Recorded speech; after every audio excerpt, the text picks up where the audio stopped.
முருங்கைக்கீரை பொரியல் செய்கிறது எப்படின்னு பார்க்கலாம். இப்போது அதுக்கு தேவையான இன்க்ரீடியன்ட்ஸ்லாம் எடுத்துக்கணும். கடுகு, ஆயிலு, சீரகம் இதெல்லாம் எடுத்துக்கணும். வெங்காயம், பச்சை மிளகாலாம் அடுப்பை பற்ற வச்சுட்டு ஆயில் ஊற்றிக்கணும். ஆயில் சூடு நேரினோடனே கடுகு, சீரகம் போட்டுட்டு அடுத்து வெங்காயம் போட்டு வதக்கணும். வெங்காயம் வதங்கின பிறகு பச்சை மிளகா போடணும்.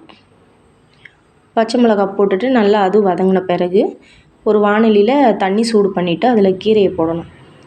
கீரை லைட்டாக கொஞ்சம் நேரம் வெந்த பிறகு அதை கிளறி விட்டுட்டு ஒரு வாணலியில் எடுத்து ஸ்ட்ரெயின் பண்ணி எடுத்துட்டு அந்த கீரையை அதில் போட்டு நல்லா கிளறணும். தண்ணி நல்லா சுண்டுற வரைக்கும் கிளறணும். அதுக்கப்புறம் உப்பு போட்டு தேவையான அளவு உப்பு போட்டுக்கோங்க. உப்பு போட்டு நல்லா கிளறிட்டே இருக்கணும் தண்ணி சுண்டுற வரைக்கும். அதுக்கப்புறம் விருப்பப்பட்டால் நிலக்கடலை, தேங்காய் துருவல் போட்டு நல்லா கிளறி விட்டு நல்லா கிளறி விடணும். கிளறி விட்டுட்டு இறக்கிடணும். இப்போ